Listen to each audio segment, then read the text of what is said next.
Pemirsa, sebelum jeda kami menanyakan terkait ucapan mana yang kira-kira dalam video yang tersebar di dunia maya, ucapan Basuki Cahayapurnama di Pulau Seribu ketika itu. Ucapan mana yang kira-kira membuat masyarakat tersinggung?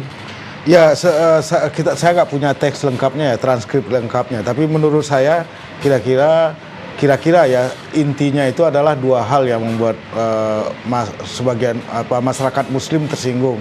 Yang pertama adalah adanya ustadz yang membodohi umat Islam atau katakanlah para pemilih di Jakarta gitu. Dan pembodohan itu dilakukan dengan memakai ayat Al-Quran surat Al-Maidah 51 itu, ya kan. Jadi seolah-olah ayat Al-Quran Maidah 51 itu sebetulnya membodohi orang Islam gitu, kira-kira begitu. Nah, itu yang membuat tersinggung. Nah, saya kira ya sekarang Ahok udah minta maaf meskipun sebagian umat Islam belum bisa menerima maafnya karena maafnya itu diucapkan sambil jalan gitu ya, tidak secara lebih resmi gitu ya, tapi sambil diwawancarai oleh wartawan gitu. Ya ini juga jadi masalah bagi sebagian kaum muslimin.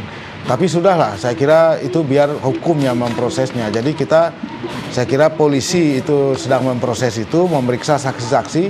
Saksi-saksi itu gunanya menjelaskan, seperti yang kemarin dibilang dipanggil ketua FPI misalnya.